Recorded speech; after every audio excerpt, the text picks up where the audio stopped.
मैं हूं जावेद चौधरी और अपना पसंदीदा शो देखने के लिए हमारा YouTube चैनल देखिए और बर वक्त मालूमात के लिए बेल आइकन प्रेस कीजिए।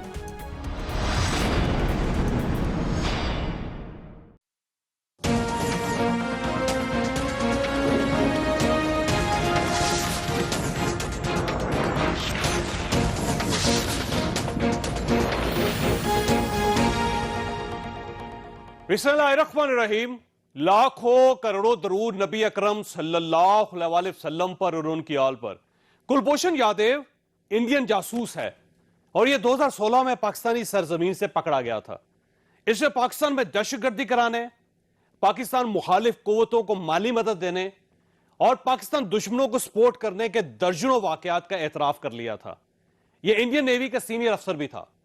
पिछले महीने से मुल्क में अंदर ही अंदर एक बहस चल रही थी कि हुकूमत ने कुलभूषण की सजा माफ करने का फैसला कर लिया है। इस जिम्न में हुकूमत के एक ऑर्डिनेंस का हवाला भी दिया जा रहा था। यह ऑर्डिनेंस 20 मई को जारी हुआ था और अपोजिशन का ख्याल था हुकूमत इसे खुफिया रख रही है। यह बहस आज अंदर ही अंदर से निकलकर कौमी असम्बली पहुंच गई और वहां क्या हुआ आप ये मुलाहिजा कीजिए। जब हम लोग हुकूमत में थे तो कुलभूषण यादव एक गाली थी। हमें ताने दिए जाते थे कि मोदी का यार है नवाज शरीफ और हम जो है इंडिया को अपीज कर रहे हैं। ये हुकूमत उसकी क्यों सहूलतकार बनी हुई है? Why are we appeasing India? Modi का कौन यार है आज? कौन जो है नक्सीरे निकाल रहा है? कौन जो है सजदा रेज़ है आज मोदी के आगे? ये इस तरह की लेजिस्लेशन ना करें। ये कौमी हमीयत और गैरत के खिलाफ है। This is intolerable, this is not acceptable. इनकी हुकूमत ने मार्च में खत लिखा आईसीजे को कि हम जुरिस्डिक्शन आईसीजे की रिस्ट्रिक्ट करते हैं। जब हिंदुस्तान फिर आईसीजे में गया कोई जवाब नहीं बनता था कि हम आईसीजे की जुरिस्डिक्शन एक्सेप्ट करते। हमने पहले दिन कहा था कि ये उस वक्त की हुकूमत ने गलत किया। जब आपने एक्सेप्ट कर ली, जब उनकी डिसीजन आ गई तो फिर आपको उनकी डिसीजन पे अमल करना होगा। हम फंस गए एक आईसीजे की डिसीजन में इनकी कुताहियों की वजह से। ये वजीर आजम आया था और कहता रहा कि मैं किसी को एनआरओ नहीं दूं। जितने एनआरओ वजीर आजम इमरान खान ने दिया है पाकिस्तान की तारीख में किसी भी आमिर या किसी भी वजीर आजम ने इतने एनआरओ नहीं दिए हैं। अगर आप जुरिस्डिक्शन इंटरनेशनल कोर्ट्स का नहीं मान रहे, इसका ये नहीं मतलब कि आप पाकिस्तान के कानून से उसको एनआरओ दे दें। और आप जब कुलभूषण यादव मानता है कि मैं पाकिस्तान में जासूसी करता, मैं पाकिस्तान में दहशतगर्दी करता था, तो फिर इमरान खान का तरीके इंसाफ का जवाब क्या है कि कुलभूषण यादव को एनआरओ देना चाहिए। अपोजिशन की ज़मीर ये इजाजत नहीं देता। हम आपको इस ऑर्डिनेंस को पास करने दें, व्हिच इज व्हाई मैं आपका क्वारम पॉइंट आउट कर रहा हूँ। हम अपोजिशन में थे, हमेशा मुतालबा करते थे कि आप कुलभूषण का नाम लेते हुए क्यों शर्माते हैं? एनआरओ की आप बात कर रहे थे। मेरे पाकिस्तान की सड़कों पे पाकिस्तान के शहरियों को गोली मार के शहीद करने वाले रायमंड डेविस को पाकिस्तान से किसने भेजा? आप ही की हुकूमत थी, आपने भेज दिया। ये आपकी हकीकत है। ये इशू क्या है? क्या वाकई हुकूमत इंडियन जासूस की सजा माफ करना चाहती है? क्या वाकई ये इंडियन प्रेशर में है या फिर ये अपोजिशन की तरफ से हुकूमत को बदनाम करने की कोशिश है? ये हमारा आज का इश्यू होगा और हम ये भी डिस्कस करेंगे क्या गलतियों और गलत फैसलों की शिकार हुकूमत ऐसी बड़ी गलती अफोर्ड कर सकती है। हमारे साथ रहिए। प्रोग्राम में दोबारा खुश आमदीद। हमारे साथ तशरीफ रखते हैं अताउल्लाह तारड़ साहब, पाकिस्तान मुस्लिम लीग नून के साथ इनका ताल्लुक है और इनको किस लिए बुलवाया वो बड़ी बात दिलचस्प है कि हुकूमत ने एक कमेटी बनाई है नैब के कवानीन को तब्दील करने की, तो ये उसमें असिस्ट कर रहे हैं अपोजिशन की तरफ से। तो इनसे पूछेंगे कि गवर्नमेंट किस किस्म का नैब कानून नया लाना चाहती है और पाकिस्तान मुस्लिम लीग नून और अपोजिशन उसमें क्या चीजें नहीं देखना चाहती। कंवल शोज़र साहबा हमारे साथ तशरीफ रखती है, पाकिस्तान तहरीक इंसाफ के साथ इनका ताल्लुक है। शैला रजा साहबा सिंध की सूबाई वजीर है, पाकिस्तान पीपल्स पार्टी के साथ इनका ताल्लुक है, कराची में हमारे साथ हैं। और तारक पीर साहब अभी चंद लम्हों में ज्वाइन करेंगे, वो इंडियन अफेयर्स के एक्सपर्ट हैं पाकिस्तान के अंदर। कमल साहब ये बताइएगा कि ये जो इशू है बन गया कुलभूषण यादव का, पहला तो अपोजिशन को ये एतराज है कि आपने एक ऑर्डिनेंस किया बनाया, अच्छी बात होना चाहिए था, लेकिन उसको खुफिया रखने की क्या जरूरत है कि 50 दिन तक किसी जगह रजिस्टर्ड ही नहीं हुआ, पता ही नहीं चला अपोजिशन को। ये तो सेनेट से अगर इशू ना उठता तो अब तक तो आप पास भी करवा चुके होते इसको। जी बिस्मिल्लाह, thank you very much Javed साहब। हमारी जो अपोजिशन है ना जी, मैं अक्सर इनके बारे में कहती हूँ कि कागज़ के जो कॉन्स्पिरेसी जहाज़ हैं वो बना बना के उड़ाए जाते हैं। आज जो असम्बली में जिस किस्म की चीखो पुकार और जिस किस्म के इल्ज़ाम तराशियाँ, जिस किस्म की कंस्पिरेसी थ्योरीज लॉन्च की गई, इससे पहले अगर कोई थोड़ी सी रिपोर्ट पढ़ ली जाती, कोई देख लिया जाता, कोई बैकग्राउंड पढ़ लिया जाता, जो शीरी मज़ारी साहिबा ने कोशिश भी की बताने की कि पढ़े लिखी बात इसके पीछे क्या है, तो इस बात नौबत यहाँ तक। वैसे ऑर्डिनेंस देखिए मेरे पास है ना जी, 20 तारीख को आपने इस सदर साहब ने इस पे दस्तखत की है, 29 तारीख को ये गजट में आया और इसमें कोई किसी किस्म की गुफ्तगू नहीं की आपने। जून पूरा महीना था आपके पास, कौमी असम्बली का इजलास चल रहा था, आप उसमें पेश कर देते। आज आप लेके आए, आज अपोजिशन ने कहा कि हम इसको अच्छा, नहीं बर्दाश्त करेंगे। मैं जरा अगर 1 मिनट कंप्लीट कर लूं। देखिए, अभी मैं एक और प्रोग्राम में थी, उसमें भी उन्होंने पूरी बात बताई कि ऑर्डिनेंस है क्या, इसकी बैकग्राउंड क्या है। बेहतर होता है कि वो आप बता देते तो हमारी लड़ाई कम हो जाती। आप बताइए क्या हमारी जरा लड़ाई कम हो जाती इसमें। देखिए, इसमें जो राइट उसको दिया जा रहा है वो एज पर जो शीरी मज़ारी साहिबा ने आज बताया है, जो इंटरनेशनल कोर्ट ऑफ जस्टिस, जिसमें अता तारड़ साहब की हुकूमत लेकर गई जबरदस्ती, अगर ना लेकर जाते, यहीं पर ही सारा मसला हल कर लेते, तो बात उस तक पहुंचती नहीं। फिर अनफॉर्चुनेटली जो इंटरनेशनल कोर्ट ऑफ जस्टिस में हुआ, मुंबई अटैक, आपका ख्याल है कि इनको नहीं जाना चाहिए था वहां? बिल्कुल नहीं जाना चाहिए था, लेकिन अब जब चले गए और उस टाइम पे पीटीआई ने प्रोटेस्ट किया, शीरी मज़ारी साहिबा और शेरी रहमान साहिबा दोनों ने प्रोटेस्ट किया। इस ऑर्डिनेंस का मतलब क्या है? एक मिनट में आ रही हूं। मैंने इसको पढ़ा है। देखिए, कोर्ट मार्शल पाकिस्तान में जब भी होता है तो उसको किसी अदालत में चैलेंज नहीं किया जाता, ये तो आपको पता होगा। ये फर्स्ट टाइम ऐसा होगा कि एक कोर्ट मार्शल जो है उसमें आप एक शख्स को रिलीफ दे रहे हैं कि वो आम अदालत में जाए और वहां पे अपील करे। अगर ये एक्सेप्ट हो जाता है डायरेक्शन पे, नहीं जिसकी भी डायरेक्शन पे, डायरेक्शन? अगर ये एक्सेप्ट हो जाता है तो इसका मतलब ये हुआ कि पाकिस्तान में कोर्ट मार्शल की कोई हैसियत नहीं रहेगी। नहीं, तो फिर ये होगा कि आप वो खत्म करके हमारी अदालतों बिल्कुल में हैसियत उस वक्त तक रहती अगर आप वो क्या कहते हैं कि मोहल्ले से बाहर लेके ना जाते, इस मासी वेड़े तो ना लेके जाते, पंजाबी की टर्म में कहते, आप इसको इंटरनेशनल इंडिया लेके गया ना, में ना लेके जाते। इंडिया लेके गया ना, पाकिस्तान ने तो जवाब देना था। क्यों एडमिट किया? क्यों आप अब आपने वियना कन्वेंशन के आप मेंबर हैं, अब आप उस तरीके से बिहेव नहीं कर सकते। अब एक सिविलाइज तरीका यही है। अच्छा, अब उसमें क्या हुआ? अच्छा, वैसे एक सवाल मुझे साहब एक बात तो एक सवाल ये कि आपको कौन कह सवाल जवाब अले तक एक नहीं गया। आपको कौन कह रहा है कि ऑर्डिनेंस लेके आए? क्या इंडिया कह रहा है आपको या आपको इंटरनेशनल कोर्ट ऑफ जस्टिस कह रही है? कौन? इंटरनेशनल कोर्ट ऑफ जस्टिस की जो डायरेक्शन दी गई है उसको अपने लॉ के मुताबिक एग्जीक्यूट करने के लिए ये ऑर्डिनेंस जरूरी है। दूसरी बात ये है कि इसने जाना है इस्लामाबाद हाई कोर्ट में, इसने इंडियन हाई कोर्ट में नहीं जाना। और इंशाअल्लाह ताला इस्लामाबाद हाई कोर्ट में हम किसी सज्जन जंदाल को बुला के नहीं बैठाएंगे जिसने वहां पे फैसला देना है। आपकी अपनी कोर्ट ने इसका फैसला देना है। और उसमें एक नया पंडोरा बॉक्स खोल रहे हैं आप पाकिस्तान, बल्कि इंडिया के अंदर भी किसी कोर्ट मार्शल को अपने जजेस ने फैसला देना है, आप एक उसको नहीं ले जाया जा सकता है, जो क्षमा है उसको एक लास्ट को दे रही है। अब देखिए, आप देखें ना, ये तो मेरे साथ वो वाला मुकाबला कभी मुकम्मल नहीं होगी ना जी। मेरा सवाल यह है कि इंटरनेशनल कोर्ट ऑफ जस्टिस ने क्या आपको खत लिखा है कि आप एक ऑर्डिनेंस लेके आए या कानून पास करें और उसके बाद इस इशू को आप कोर्ट में लेके जाएं? उन्होंने आपको डायरेक्शन दी है। डायरेक्शन ही एक फैसला आया था, फैसले के बाद हुकूमत पाकिस्तान को किसी जगह उन्होंने प्रेशराइज नहीं किया कि आप ये करें। प्रेशराइज नहीं किया, लेकिन हुकूमत पाकिस्तान वियना कन्वेंशन की वजह से अब बाउंड है कि जो उन्होंने डायरेक्शन दी है उसको हम एक दफा से पूरा करें, और उसके लिए आपको कोई मोडस ऑपरेंडी चाहिए। और ये जाना आपकी इस्लामाबाद हाई कोर्ट में है। किस बात की हमें टेंशन है? वहां ना सजन जंदाल आएगा, ना इंशाल्लाह मोदी साहब चावल खाने के लिए वहां पर आएंगे। जो आपका जो कुलभूषण यादव का केस है वो आपके लोकल फरमाइएगा तारड़ साहब कि ये बेसिकली तो आपकी गलती है ना, जिसकी वजह से इस हुकूमत को खमियाजा भुगतना पड़ रहा है। तो अब वो क्या करें? इनके पास तो कोई कमल साहिबा थोड़ी रिसर्च कर लेती, लॉ पढ़ लेती, और Vienna convention on consular relations 1963 का इनको 1963 उन्होंने पढ़ा होता। प्रॉब्लम ये नहीं है, प्रॉब्लम ये है कि जिस दिन ये फैसला आया था, हुकूमती तर्जुमानों ने मीडिया पे आके जो शादियाने बजाए थे उस दिन कौम को क्यों नहीं गुमराह किया? उस दिन कौम को क्यों नहीं बताया कि इस फैसले में ये शिक शामिल है कि हमने एक ऑर्डिनेंस लाना है?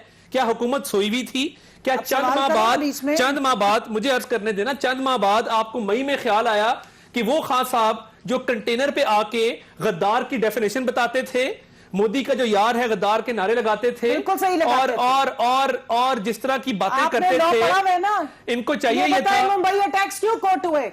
इस फैसले से पहले इस केस में मुंबई अगर आप अटैक्स क्यों आपका कोर्ट ख्याल हुए? है कि अगर आप मेरी बारे में बोल के आवाज ऊंची करके मुझे चुप नहीं, करा मेरे दें, साथ तो आप मैं तो अपना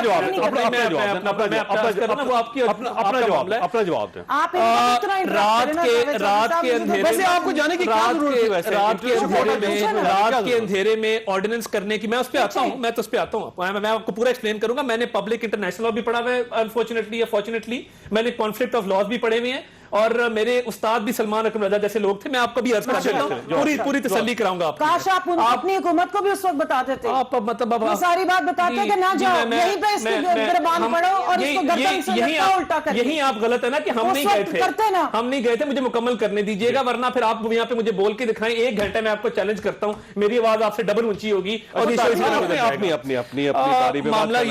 मामला ये है कि हर बात पे कौम से खिताब करने वाले मेरे कप्तान साहब चाहते तो आते, कौम को बताते कि ये ऑर्डिनेंस आ रहा है। और ऑर्डिनेंस क्यों लाए?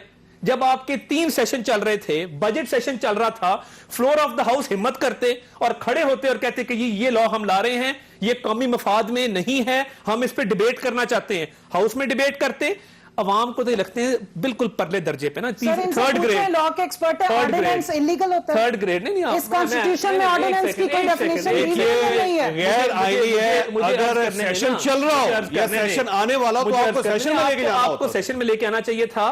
और देखिए, आप में इखलाकी जुर्रत नहीं थी कि आप कौम से खिताब करते और कौम को बताते कि ये इशू है। आपने कौम को रखा है बिल्कुल 3rd ग्रेड पे, बिल्कुल पर्दे दर्जे पे। हमारे पास मोदी साहब चावल खाने नहीं आए, अवाम का आटा खा गए ना सजन जंदाल चार्टर उस पे फ्लाइट पे आया है। मैं अब इंडिया के मुआशरे का जिक्र करूं, मैं नहीं चलेगा, लेकिन नहीं, मैं नहीं चलेगा। मैं इंडियन एक्ट्रेसेस के नाम लूंगा यहाँ पे। मुझे शैला साहब के पास जा रहे हैं, वापस आ दो। शैला साहब ये फरमाइएगा कि अगर पाकिस्तान की मजबूरी है, जाहिर है पाकिस्तान एक दुनिया से अलग मुल्क तो नहीं है, 192 मुल्कों के अंदर आता है जो यूएन के हर चार्टर पर जिन्होंने दस्तखत किए हुए हैं, तो अब जाहिर है इंटरनेशनल कोर्ट ऑफ जस्टिस का हुक्म है, तो हमें कोई ना कोई रास्ता तो निकालना पड़ेगा। तो रास्ता निकालने में आपको क्या प्रॉब्लम है? अच्छा, सबसे पहली बात तो ये कि इंटरनेशनल कोर्ट ऑफ जस्टिस का अगर हुक्म है तो उस वक्त क्यों नहीं बताया गया, और अगर नहीं है तो इस वक्त ये किसके दबाव पे हो रहा है। और जब असेंबली का सेशन चल रहा है तो ये ऑर्डिनेंस छाप के उसके ऊपर बैठ जाने की क्या जरूरत थी, बल्कि बीच में जो है इस बात की नफी भी की गई कि ऐसा कोई ऑर्डिनेंस नहीं आ रहा। तो मैं यही पूछना चाहती हूँ कि आप तो कॉल कर रहे थे और मोदी कॉल्स नहीं उठा रहा था और आपको इस काबिल नहीं समझ रहा था, आप उसको जितवाने की दुआ कर रहे थे बगैर उनका मैनिफेस्टो पढ़े कि इसके बाद आप कश्मीर पे उससे आसानी से बात कर लेंगे। मुझे ये बताएं कि ये आपसे किसने कहा है कि जिसकी वजह से आपने उसको काउंसलर की रसाई दी, आपने खुद कहा कि जी वहां पे ना कोई रिकॉर्डिंग का सिस्टम है, ना कुछ है, ना शीशा है, बस दरमियान में उससे बात होगी। फिर उसके बाद वो वहां से भी उठ के चले गए, तो आपने टीवी पे आके कहा कि आ जाओ जो तुम्हारी शराइत है वो आ जाओ। जब आप ये सब भी कर रहे थे, उस दूसरी तरफ आप ये ऑर्डिनेंस ला रहे थे, इसके ऊपर काम कर रहे थे। तो मुझे सिर्फ यही आज मुराद साहब ने एक नुक्ता उठाया है कि आपकी गवर्नमेंट वो गवर्नमेंट थी जिसने रहमत डेवस को जाने दिया था और उसमें 21 करोड़ रुपए जो खून बहा की रकम थी वो सरकारी खजाने से दी गई थी। ये तो आप पहले उनसे पूछें कि उसका जवाब शाह महमूद कुरैशी क्या देते हैं। क्या शाह महमूद कुरैशी इसका जवाब दे देंगे? अगर शाह महमूद कुरैशी इसका जवाब दे देंगे मैं वो जवाब एक्सेप्ट कर मैं वो जवाब एक्सेप्ट कर कुरैशी साहब ने इस्तीफा दे दिया था। ये 21 करोड़ वाली बात जो है ये मुराद सईद साहब ने की है, मैं खुद कर रहा हूं। मैं आपको बता रहा हूं कि 21 करोड़ रुपए वज़ीर साहब यूसुफ गिलानी साहब ने सैंक्शन किए थे और वो उसके बाद जनरल पाशा साहब ने उनके दफ्तर से ये रकम गई और उसके बाद डिस्ट्रीब्यूट हुई। तो ये हुकूमत पाकिस्तान ने सरकारी खजाने से अदा किया था। तो ज़ाहिर आपसे सवाल तो पूछा जाएगा। फिर ये पूछना चाह रही हूँ कि क्या उसमें अदालत इन्वॉल्व थी या प्रेसिडेंसी में फैसला हुआ था या वजीर आजम हाउस में फैसला हुआ? अगर वो अदालत इन्वॉल्व थी तो ये भी तो अदालत को इन्वॉल्व करना चाहते हैं। ये कर रहे हैं, उसमें हो गई थी, उसमें अदालत से फैसला हुआ था दियत का, या वजीर आजम हाउस से हुआ था, या प्रेसिडेंसी से हुआ था, या किसी ऑर्डिनेंस के जरिए हुआ था, एक ऐसे वक्त में जबकि इजलास भी चल रहे हो। मुझे सिर्फ इतनी सी बात बता दी।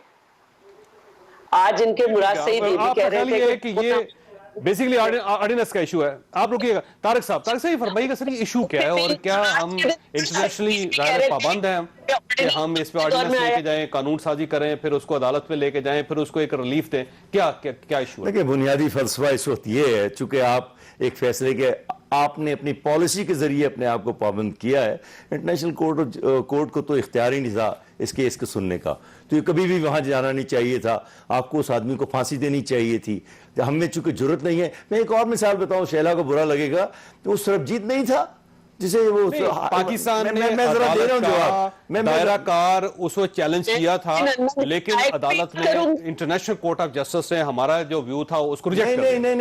नहीं, उसके कानून में लिखा हुआ है कि जब तक दोनों पार्टियां आकर ज्यूरिसडिक्शन को कबूल ना करें उस वक्त तक उनका दायरा इख्तियार नहीं बनता। उसके बावजूद भी अगर वो सुओ मोटो अपने आप लेकर ना हियरिंग शुरू कर दें, आपको परवाह करने की जरूरत नहीं है। चीन ने साउथ चाइना सी के मसले के ऊपर उनकी जो फैसला है उसको कूड़े की दरिया में बुर्द कर दिया था। अमेरिकियों ने, मैक्सिको के 3 लोग थे, उनके मसले पे उसको कर दिया था। वो बात मुतनाज़ा नहीं है। हम चूंकि एक बुज़दिल जो फॉरेन पॉलिसी के नुमाइंदे उस वक्त भी थे, अब शायद जरा सी बेहतर हुई है इमरान के दौर में सूरत हाल, लेकिन अभी भी तसल्ली बख्श नहीं है। तो मैं जरा उस नुक्ते की तरफ आता हूं। तो गवर्नमेंट का, उस वक्त की गवर्नमेंट का उसकी गलती थी बिल्कुल 100%। इमरान नवाज शरीफ की हुकूमत के दौर का ये वाकया है, कोई ऐसी अजीब बात हम तो नहीं कर रहे हैं।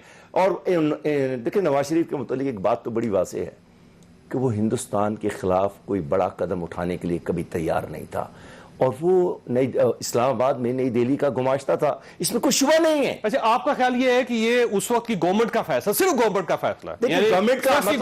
गवर्नमेंट से मुराद हर वो हुकूमत का अदारा जो हुकूमत के साथ होता है, जिसमें जिसका भी फैसला हो, मुझे नहीं परवाह।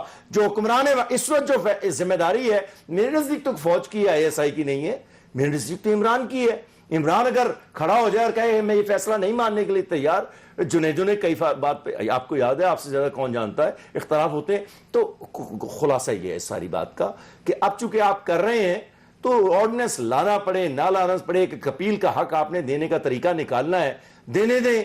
और उसके बाद मैं देखना चाहता हूं कि अगर फैसला उसके खिलाफ आता है तो उसको फांसी दें। अगर आप फांसी नहीं देते तो मैं फिर ये कहूंगा कि भारत का ये नतीजा बिल्कुल दुरुस्त है कि हम उसके खिलाफ कोई बड़ा इकदाम उठाने के लिए, खा वो मकबूजा कश्मीर पर हो या किसी और मैदान में हो, तैयार नहीं है। और ये वजह है कि मोदी बड़ी कामयाबी के साथ 1 साल से मकबूजा कश्मीर ब्रेक लेने ये इशू सेटल कैसे होगा, ये एक सवाल है जो मैं सारे मेहमानों के सामने रखूंगा वक्फे के बाद। एक छोटी सी ब्रेक, और ब्रेक के बाद दोबारा प्रोग्राम में दोबारा खुशआमदीद। कमल साहब, ये फरमाइएगा कि अब अपोजिशन तो नहीं मान रहे, उन्होंने कहा जी ओवर आवर डेड बॉडी, हम इसको नहीं पास होने देंगे। अब गवर्नमेंट रह गई है, तो क्या आप इतनी बड़ी गलती अफोर्ड कर सकते हैं? वैसे देखिए जी, अगर इसको डिले करना है तो करते रहें। बात सारी ये है कि इसको किसी तोड़ पहुंचाना है, जिस तरह इन्होंने बात की है कि कलभूषण का अंजाम होता देखना है, या कलभूषण को इन्होंने NRO देना है, इस एक्ट को ना पूरा होके देने। देखें, अगर आप डिले करेंगे प्रोसेस को, आप खुद गए ICJ में, आप खुद गए, मानी जुरिस्डिक्शन, आपने वहां पर साइन करके खुद जाके माना। अब अगर आप डिले करेंगे, आप चाहते हैं कि 3 साल वो और मौज कर ले, तो इट्स अप टू यू। मानी नहीं। अब असल चैलेंज ये नजर आ रहा है कि ये चाहते हैं कि जजमेंट पढ़ के आनी चाहिए थी, इसको चढ़ाए फांसी। वैसे आप जजमेंट में लिखा है, हमने नहीं मानी। हिस्ट्री है कि ये जो इस लेवल के जासूस होते हैं उनको सजाए मौत नहीं होती, वो पढ़े रहते हैं, उनको बार्गेनिंग के लिए इस्तेमाल किया जाता है। उसमें 2 बातें हैं, वो खाली जासूस नहीं है, वो एक दहशतगर्द भी है, और उस पर 462 अगर आप उसको 462 डेड बॉडी है सर है? उसके बजाय अगर वो है तो पाकिस्तान का मुकदमा चलता रहेगा हर जगह पे। देखिए, इसी तरीके से जासूसों के साथ तो हमेशा ये होता है। फिर इस चीज को अगर आप पॉजिटिव एस्पेक्ट में देख रहे हैं तो इसके फिर 2 और भी तरीकेकार हैं। इस वक्त अगर इंडिया हठधर्मी कर रहा है, इंडिया इंसानी जो राइट्स की वायलेशन कर रहा है, वो आप बेहतर एक कौम के तौर पे एक सिविलाइज तरीके से अगर जा रहे हैं, जो इनकी मेहरबानी से हम वहां पहुंचे हैं, वरना अगर हम यहाँ होते तो हम उसको टोकते। आपने जजमेंट ही नहीं पढ़ी। हम तो चाहते, मैंने नहीं पढ़ी हुई। आप पढ़ के आती, मैं लॉ नहीं, एक्सपर्ट नहीं हूँ। अंग्रेजी तो पढ़नी आती है ना, तो अंग्रेजी पढ़ के आ जाती, अंग्रेजी पढ़ लेती। किस पे लिखा हुआ है कि हमने ऑब्जेक्शन रेज किए हैं, ऑब्जेक्शन रेज करने की अहमियत नहीं है। आप जब पेश हो जाते हैं ना चौधरी साहब, पेश हो जाते सर हैं, ना पेश होते वैसे उसको ये अदालत के सामने जब आप पेश हुए हैं ना, सर आप अवॉइड कर सकते हैं सर, कैसे अवॉइड कर सकते हैं? कैसे आपको उनके कानून के तहत आपको पेश होने का इख्तियार नहीं था। कन्वेंशन ऑन काउंसिल रिलेशंस 1963 कुछ भी नहीं होना था, बेशुमार मुल्क नहीं पेश हुए। मैंने नाम लिया है आपको, चीन, अमेरिका, आधी दर्जन दूसरे मुल्क हैं। अच्छा तारिक साहब आप पेश क्यों हुए जी? को आपने मैं एक तो पहली बात गन पॉइंट पे कहा था कि जाएं। पहली बात ये है कि ये गद्दारी के सर्टिफिकेट जो दिए जा रहे हैं ना तारिक साहब को ये हक है कि वो किसी की मुझे तो बिल्कुल हक हासिल है पाकिस्तान के शहरी के तौर पर और तजियाकार के तौर पर। मैं बिल्कुल मियां नवाज शरीफ को नई दिल्ली का इस्लामाबाद में नुमाइंदा मानता हूँ। बिल्कुल गलत बात है, आप गलत बात है। आपको आप मुझे गालियां देने, किसी को हक नहीं है। पठानकोट के वाकये के बाद पठानकोट के वाकये के बाद उसका काम था ISI को और आर्मी चीफ को फोन करता, उसने मोदी को फोन किया। राइट हासिल नहीं है यार, खुदा का खौफ खाएं। ताल्लुकात पर नजर इस तरह है, इसलिए आपकी इज्जत मेरे पर है। तो इतनी let me complete my argument. मेरी कोई जाती दुश्मनी नहीं है। आपको पहली दफा मुंतखब हुआ था इमरान खान को राइट है, पहली दफा नवाज शरीफ, और ना ये ना आपको राइट है कि आप किसी को हिब्बुल वतनी के सर्टिफिकेट बांटते हैं। मैं जरूर रखता हूं, बिल्कुल नहीं रखते आप, बिल्कुल नहीं रखते आप। क्या सबूत है आपके पास? एक कागज नहीं है, बिल्कुल कोई सबूत नहीं है आपके पास, कोई सबूत नहीं आपके पास। Vienna convention on council relations 1963 के तहत उन्होंने इसकी एडमिसिबिलिटी मानी। हमने 3 दफा ऑब्जेक्शन रेज किया, वो ऑब्जेक्शन ऑन ग्राउंड मौजूद है, जजमेंट आप पढ़ लें। मैंने भी कुछ थोड़ा बहुत पब्लिक इंटरनेशनल लॉ पढ़ा हुआ है। बात यह है कि इन्होंने जिस तरीके से इस मामले को हैंडल किया है, छुपा के, इनको किस चीज का खौफ है? ये खोल के सामने आते हैं। सारे केस में 2 गड़बड़ हुई है। मैं वैसे जो मैं तजियाकार हूं, तारिक पीजा साहब ये तो छोटा तजियाकार मैं भी हूं। एक तो ये है कि हमें कॉन्स्टिट्यूशनल रसाई शुरू में दे देनी चाहिए थे। हम क्यों इंतजार कर रहे थे कि आप इंटरनेशनल कोर्ट ऑफ जस्टिस आपको कहे तो फिर आप दें? आप दे दें, क्या फर्क पड़ता है जी? आज भी तो दे रहे हैं, दी जाती है। दूसरा ये है कि जब आपने सजाए मौत दे दी तो फिर आपको वहां नहीं जाना चाहिए था अदालत में, और अगर आपने वहां जाना है तो फिर आप सजाए मौत ना दे, उससे पहले आप चले जाएं। तो ये दोनों फायदे हो जाते हैं। हम तो नहीं कोर्ट मार्शल हुआ ना, कोर्ट मार्शल ने वो दिया। आप क्या बात कर रही हैं? आपको ये भी पता कि मिलिट्री कोर्ट से सजा हुई है। मैं वो बयान कर देता हूं, मुझे तो किसी चीज का खौफ नहीं है। आपने फैसला कर लिया है कि उसको फांसी नहीं देनी, इसका ये मतलब। किसने फैसला कर लिया? हुकूमत ने। अच्छा, ओके। हुकूमत फांसी से बचाना चाहती है उनको? मेरे नजदीक तो जो कुछ पिछले दौर से देखिए, मैं तसलसल से बात कर लेता हूं, उससे वो बात, एक सेकंड, वो बात खत्म हो जाएगी। मैं एक सेकंड का बस, उससे वो बात खत्म हो जाएगी कि मैं तासुब से काम ले रहा हूं। पिछली हुकूमत से लेके अब तक अब जो पॉलिसी चल रही है वो ये है कि किसी सूरत में हम उसको फांसी देने के लिए तैयार नहीं है। सरबजीत का मैंने हवाला इसलिए दिया कि वो डेथ रो पर था।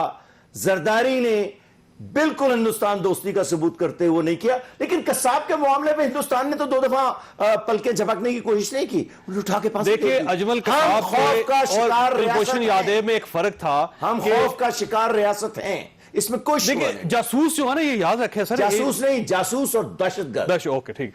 चले साहब ये फरमाइएगा कि अगर गवर्नमेंट आपकी अपोजिशन के बावजूद अगर ये कानून पास कर देती है, और जाहिर है उनको तो सिंगल मेजॉरिटी चाहिए, किसी दिन भी अगर आप नहीं आएंगे, आप वॉकआउट कर जाएंगे तो गवर्नमेंट पास करवा लेगी, तो फिर आपका क्या स्टांस होगा इसमें? देखिए, हम बड़े क्लियर स्टांस के साथ खड़े हैं। ये वही जो है ऑर्डिनेंस है जिसको अभी ये कह रहे थे कि ऐसा कोई है ही नहीं 4-5 दिन पहले तक। और हम ये पूछना इनसे चाह रहे हैं कि एक दहशतगर्द को को आपको पता ही नहीं चला कहां चला गया। एक दहशतगर्द को आपने फ्लोर ऑफ द हाउस जो है वो शहीद कह दिया। अब इस दहशतगर्द को आप क्या चाहते हैं? तो दहशतगर्द है वैसे तो एक आपकी नजर में हुर्रियत पसंद होगा। मुल्क में इतने बच्चे, इतने फौजी, इतने सब लोग मारे गए। तालिबान पीपल्स पार्टी की नुक्ता नजर के मुताबिक गड़बड़ी है। मुझे नहीं मालूम कि आपने उनके वकील को भी बिठाया हुआ है।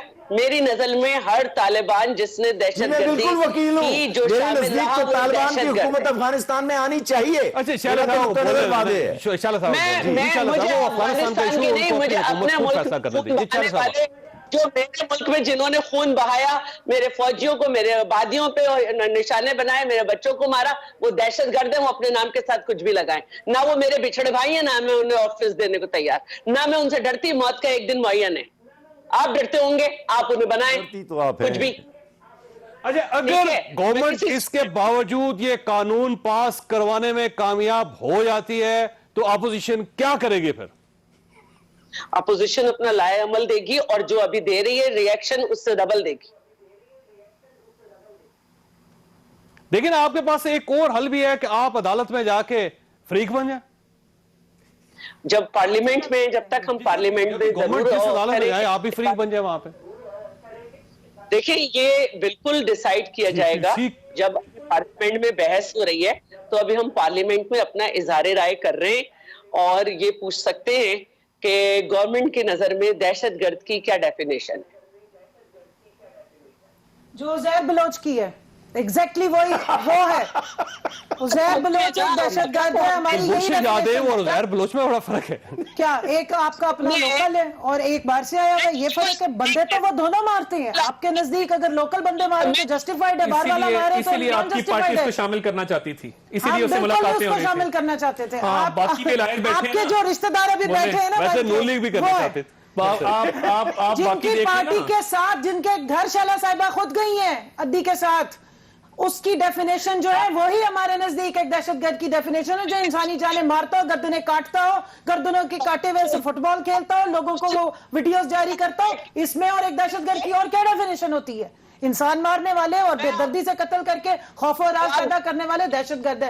ये जरूरी नहीं कि अच्छा, मुझे वैसे एक ब्रेक लेने दे, लेकिन आपके पास एक सवाल छोड़ के जा रहा हूं कि क्या एक नया प्रेसिडेंट नहीं होगा कि कोर्ट मार्शल के बाद आप उसको सिविल कोर्ट में भी लेके जाके एक इशू जब ये हो जाएगा कुलभूषण यादव का, तो कल अगर खुदा न खास्ता पाकिस्तान के अंदर इशू होता है तो हमारे वकला ये कह सकते हैं कि अगर हमने एक फैसिलिटी एक जासूस को दी थी, इंडियन जासूस को, तो हम पाकिस्तानी लोकल शहरियों को ये फैसिलिटी क्यों नहीं देते? एक छोटी सी ब्रेक, और ब्रेक के बाद दोबारा जरूरत।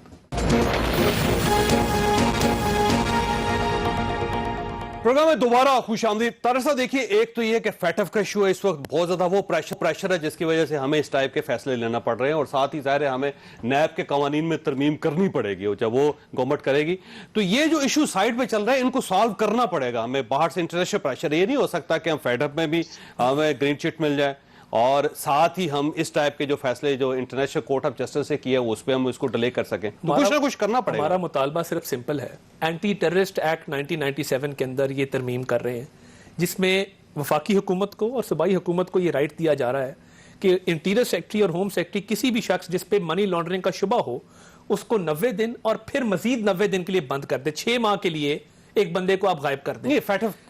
नहीं, हमने एक सामने रखा इशू। हमने कहा जी हमें ये बताएं फैटिफ के किस डॉक्यूमेंट में, किस मरासले में, किस डायरेक्टिव के अंदर ये लिखा है कि इस तरह की सजा तजवीज की जाए, और इसमें रूल्स क्यों नहीं तय? आपने तय क्यों नहीं किया कि मनी लॉन्ड्रिंग है क्या? उस लॉ को इतनी बुरी तरह ड्राफ्ट किया गया है क्योंकि ये चाहते हैं कि ये नैब का भी बाप बने और इनको इख्तियार हुकूमत को मिल जाए किसी भी शख्स को शुबे पे बंद करने का।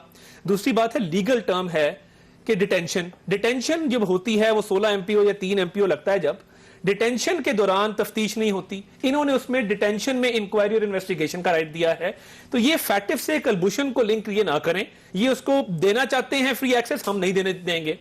हम इस पे बड़े क्लियर क्यों देना चाहते हैं? हम देखिए कुलभूषण को क्यों दें? देखिए, अगर इनकी नीयत ठीक होती, और मैं फिर वही बात करूंगा, ये एतमाद में लेते कौम को। ये रातों रात ऑर्डिनेंस कब साइन हुआ? 20 को। वैसे ऑर्डिनेंस आप लोग भी इसी तरह जारी करते थे, आपको अंदाजा नहीं है, याद नहीं है सर? नहीं, हमारे अगर आप मुझे अर्ज करने दें, आप अपने 2 साल की parliamentary performance, act of parliament हमारे, हमने 2 साल में सबसे ज्यादा एक्ट्स ऑफ पार्लियामेंट पास किए हैं। मैं आपके सामने पार्लियामेंट्री रिपोर्ट रख देता हूं, पिप्स ने पब्लिश की हुई है, किताब का सफा नंबर भी आपको बता दूंगा। बात ये नहीं है, हम किसी भी फैटिफ की गार्ड के अंदर इनको ऑपोजिशन को विक्टिमाइज करने का बिल्कुल क्लीन चिट नहीं देंगे। अब देखिए, और आप अपोजिशन में सर, अगर आपने कोई गड़बड़ नहीं की तो आपको क्या खतरा है सर? कोई भी कानून बदल जाए, पिछले 2 साल में नए कानून बन जाए, नए साल में चोई साहब, तो मसला क्या? मेरी बात ना, मेरी बारी में कमल नहीं, ऐसे नहीं होगा, ऐसे नहीं होगा, ऐसे नहीं होगा, ऐसे नहीं होगा, नहीं, बिल्कुल नहीं, बिल्कुल नहीं। आपके फैसल वाडा की बेनामी प्रॉपर्टी आप क्या बात कर रही हैं? प्रॉब्लम प्रॉब्लम ये है आपने बेनामी लानत नहीं कहा, आपके लीडर ने कहा बेनामी लानत है, उसके मुलाजमों के नाम पे प्रॉपर्टी है। जहांगीर तरीन नाअहल हुआ क्योंकि उसके मुलाजमों के नाम पे प्रॉपर्टी है। प्रॉब्लम ये नहीं है। जहांगीर तरीन साहब 2 साल में शहबाज शरीफ साहब अंदर, ख्वाजा साद रफीक अंदर, शाहिद खान अंदर, एहसन इकबाल अंदर। आप आटा भी खा जाएं, चीनी भी खा जाएं, पेट्रोल भी चोरी कर लें, बिजली भी खा जाएं, कोई पूछे ना आपको? ये कहां का इंसाफ है? और ये कौन सी हुकूमत है? आटा चोरी का आज तक बताएं मुझे। 56 करोड़ सब्सिडी चीनी की रिपोर्ट आई है। खाता है तो बताता भी है, खाता है तो बताता भी है, सीना तान के बताता है कि मैंने खाया है। कंवल साहब, किसने सजा दी है इनको बताएं। कंवल साहब, अच्छा ये वाकई आप कुलभूषण को छोड़ना चाहते हैं या क्या करना चाहते हैं? कोई वैसे कंफ्यूजन है? हम कुलभूषण को बिल्कुल नहीं छोड़ना चाहते। हम चाहते हैं कि जो पंगा इन्होंने लिया है, जो पंडोरा बॉक्स इन्होंने खोला है, जो ये डाइग्रेस हुए, यहाँ पर उसका कोर्ट मार्शल हुआ था, ठीक कह रहे हैं, ये लटकाने देते उसको। क्यों गए थे उस वक्त ये इंटरनेशनल कोर्ट ऑफ जस्टिस में? क्यों इन्होंने जाके वहां पे उनके सामने सर निगू किया है? क्यों वहां से ये सारा केस किया? अब वो इन्होंने गलती की ना, अब आप एक बड़ी गलती जब करेंगे इनकी गलती छोटी हो जाएगी। जजमेंट पढ़ के आती ना, आप तैयारी के बगैर आ गई हैं। हो सकता, ऐसे नहीं हो सकता। मैं बिल्कुल तैयारी से आई हूं। जो बात तैयारी नहीं, आपने खुद माना जजमेंट नहीं पढ़ी आपने। आप कैसे मान सकती है जुरिस्डिक्शन? इस तरह मैं इनकी चीखों पुकार में नहीं बोल सकती। आपने शुरू किया था, मैं इसको खत्म करूंगा। मैं तो घर तक छोड़ के आता, ऐसा मामला नहीं है। माशाल्लाह, बड़ी आपकी तहजीब नजर आ रही है। मैं बहुत मजेदार। आप चलिएगा, मैं आपको घर चलेगा तो चाय भी पिलाऊंगी। मैं बहुत मजेदार। बताइए। देखिए, दूसरी बात ये है, ये जो बातें कर रहे हैं जी फंसा रहे हैं, ये कसाबुर रहमान साहब वाला सीन नहीं है। 21 साल से नैब के कवानीन अगर या लॉ जो रूल्स है वो डिटर्मिन नहीं हुए, किसका कसूर है मुझे बताएं? 2/3 मेजोरिटी किसके पास थी? क्यों नहीं इन्होंने ये क्यों लूप होल्स छोड़े? क्योंकि इनकी अपने, जो मैं कह रही हूँ ना, अच्छा ये जो चोर की गाड़ी में तिनका नहीं है, बहुत बड़े अभी आया है। ये जो नई आप लेके आए हैं, ये वाकई जस्टिफाइड है? कोई वैसे क्या चीज? वो पुराने नैब को सुप्रीम कोर्ट ऑफ पाकिस्तान ने आज भी कह दिया कि ये हो क्या रहा है। बार बार सुप्रीम कोर्ट ऑफ पाकिस्तान रोज एक सवाल करी, तो आप इसलिए नैब से भी बड़ा इदारा बनाना चाहते हैं, उससे भी बड़े कानून बनाना चाहते हैं। मैं सुप्रीम कोर्ट की जजमेंट की, उनके रिमार्क्स की मैं बिल्कुल रिस्पेक्ट करती हूँ। मैं समझती हूँ बिल्कुल राइटली पॉइंट आउट किया। ये आके कह रहे हैं नैब का चेयरमैन हटाओ। ये काला कोट पहन के बैठे भाई साहब से पूछें कि सुप्रीम जुडिशियल काउंसिल हटा सकती है? हुकूमत के पास इख्तियार नहीं है। जिसके पास नैब के चेयरमैन को हटाने का इख्तियार नहीं है, वो नैब के चेयरमैन को डिक्टेशन कैसे देगा? हमने कहा था इखलाकी जवाब नहीं है, चेयरमैन नैब घर चला जाइए। नहीं, आप मुझे बताइए। नहीं, मेरी बात सुने। अगर हमारे पास उनको हटाने का इख्तियार नहीं, हमने लगाया नहीं है, तो वो हमारी डिक्टेशन क्यों सुनेंगे भाई? फिर तो जिन्होंने लगाया है, हो सकता है उनके पास काफी उनकी गठजोड़ शहजाद अकबर की अपोजिशन शहजाद अकबर की दोस्तियां नैब को लगाया, वो डायरेक्शन देता है कि शाहिद खान अब्बासी, खुर्शीद शाह लगाने वाले हैं, और इन सबको हीरो बनाने वाली भी नैब है। मैं तो सिंपल बात कर रही हूं। 100 अरब की बीआरटी पे नोटिस 200 अरब रुपए रिकवर हो सकता है ना, एक आना रिकवर क्यों नहीं हो रहा? प्रोसिक्यूशन है। आप लॉयर हैं, आप पढ़े लिखे हैं, माशाल्लाह। जहांगीर तरीन पर जिस दिन मुकदमा चल रहा हो और वो इस मुल्क से भागे, तो वो मफरूर मुल्जिम है, मुजरिम भी है। इस वक्त बताएं वो क्या है? बिल्कुल ऐसे ही। एक इंक्वायरी रिपोर्ट की बेस पे वो मुजरिम है या मुल्जिम है? नहीं, बिल्कुल उसे कुछ आप लेके जाना था। 100 अरब चोरी किया, सिर्फ 100 अरब चोरी किया, बिल्कुल कोई इशू नहीं है। आपकी एफआईआर की रिपोर्ट कहती किसको अंदर करें? आपने रिपोर्ट मैनेज बिलियन का चोर तो टीटी चोर इधर ही है ना, उससे जब निकल आएंगे पैसे फिर देखते हैं। चले साहब, आज वैसे बिलावल साहब ने कहा है कि गवर्नमेंट को चाहिए कि वो हमारे साथ बैठ के नैब के बारे में फैसला करे। तो ये गवर्नमेंट करना तो चाह रही है, लेकिन जो कुछ करना चाह रही है वो आपके लिए एक्सेप्टेबल ही नहीं है। गवर्नमेंट वो करना चाह रही है जो कि उनको समझ आए कि किस तरह से ऑपोजिशन को और मजीद से मजीद जो है वो पकड़ सकें और अपने आप को वो एक बहुत ज्यादा इख्तियारात देना चाह रही है। वो समझ रहे कि ये हमेशा से ले आए। जहां तक कंवल शोजब जैसे लोगों का मामला है, अभी पिछले हफ्ते ये लोग टीवी लाइसेंस फी बढ़ाने पे दलाइल दे रहे थे और वजीर आजम ने अब उस फैसले को वापस ले लिया। इसी तरह इनको ये भी नहीं मालूम कि पीटीआई में जब शामिल हो गया था उजैर, तो अली जैदी ने ट्वीट किया था, अली जैदी ने ट्वीट किया था और पीटीआई में शामिल है। तो मैं यही बता रही हूँ कि ये वो लोग हैं जो अल्ताफ हुसैन जैसे एक बात कहता था तो पूरी एमक्यूएम दलील देने में लग जाती थी, वो अगले दिन वापस ले लेता था। तो इनको मालूम ही नहीं है कि ये चाहे उजैर हो, चाहे ये बल्दिया टाउन की रिपोर्ट हो, या हमारे जमाने में आई, हमने उजैर को पकड़ा, हमने उसको किया। वो तो पीटीआई ज्वाइन कर चुका था, वो तो पीटीआई ज्वाइन कर चुका था, अली जैदी ट्वीट कर चुके थे। ये सारी बातें रिकॉर्ड पे इन्हें नहीं मालूम है, मैं क्या बच्चे, करूं? हमें कोई शौक नहीं नर बच्चों का। हमें फख्र है, हमें फख्र है अगर ये कि गवर्नमेंट कर रही होती है अगर तो कोई क्या है? अच्छा काम करता है तो हम उसे हर अच्छा साल से काम सवाल करते करना। वक्त अच्छा कहते, हम उसे अच्छा कहते, और गलत काम जब करता है तो वो फिर पंजाब से पकड़ा जाता है, आप लोग छुपा के रखते हैं उसे। हमने अगर किसी ने अच्छा काम किया उसको बिल्कुल अच्छा सही बात कहा। है, वो आता तो वैसे बहुत कम लोग थे, सिंध से ही है, छुपा बहुत पंजाब कम में लोग आके। थे, अच्छा ये तारिक साहब, तारिक साहब ये फरमाइएगा, अगर ये गवर्नमेंट जो है इतनी बड़ी गलती, या आप ये समझे कि अब इतनी बड़ी अपोजिशन आवाम की तरफ से भी आएगी, रिएक्शन आएगा, उसको अफोर्ड कर सकती है सर ये? नहीं, किस चीज का आवाम की तरफ से रिएक्शन आएगा पहले तो आप ये देखिए कुलभूषण यादव पे एक नया कानून बना देना और उसको देखिए, रिलीफ दे देना। पाकिस्तान के अवाम के मुतालिक दो चार बातें वाज़ेह रहनी चाहिए। हमारे दरमियान किसी ज़माने में तहरीकें चलाने की सलाहियत थी खुद अवाम के अंदर। अयूब खान के ख़िलाफ़ उठ खड़े हुए, फिर अपोजिशन लीडर शामिल हो गए, फिर वो आगे चली हैं। एक अपोजिशन लीडरों ने तहरीकें नहीं पैदा की थी, लेकिन जब ये ज़िया-उल-हक के मार्शल लॉ के बाद से कौम का जो एक सियासी मिजाज है वो बदल गया है। इलेक्शन के वक्त के अलावा हम किसी वेनेजुएला के लोगों की तरह, किसी अमेरिका के लोगों की तरह सड़क पर आने के लिए ये तैयार नहीं है। मैं जरा ये कानून गवर्नमेंट की गलती होगा या ठीक होगा? ये ऑर्डिनेंस जो है मेरे नजदीक तो इसमें गलती का मसला ही नहीं है। वो एक रास्ता निकाल के उसको अपील का हक दे रहे हैं ताकि एक तसल्ली हो जाए, बाहर की जरूरत की, इसके अलावा तो इसकी कोई हैसियत नहीं है। नहीं ये अब इस पे स्कैंडल नहीं बन सकता। वैसे अपोजिशन के लोग शोर मचा रहे हैं की तरह निकाल देते। इत्माम हुज्जत में कोई हर्ज नहीं है। इत्माम हुज्जत में क्या हर्ज है? तो इत्माम हुज्जत एक मनफी मुहावरा है, लिहाजा उसमें तो एतराज होना चाहिए, लेकिन ये बात तो अब इसी तरीके से इत्माम हुज्जत है, क्या प्रॉब्लम? ये इंडियन दहशतगर्द है। कोई आपके ऑपोजिशन के बंदे को भी आप इत्माम हुज्जत नहीं करते, आप उसे पकड़ के 6-6 महीने बंद रखते, बिला जवाज उसका रेफरेंस नहीं दाखिल करते। आपका कोर्ट मार्शल जिसको एक दफा हो गया, 3-3 महीने लोग रख रहे हैं लोगों को पकड़ के वहां पेट्रियट एक्ट के तहत, तो आपके यहाँ भी अगर हो रहा है तो आधी जमहूरियत है, इसमें 6 महीने को ज्यादा वक्त तो नहीं है।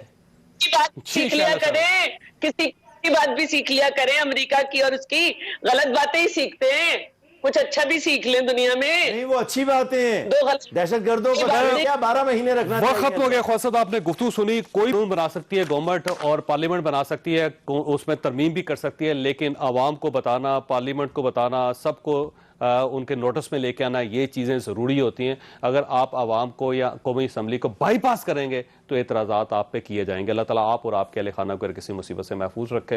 अल्लाह हाफिज़। मैं हूं जावेद चौधरी और अपना पसंदीदा शो देखने के लिए हमारा YouTube चैनल देखिए और बर वक्त मालूमात के लिए बेल आइकन प्रेस कीजिए।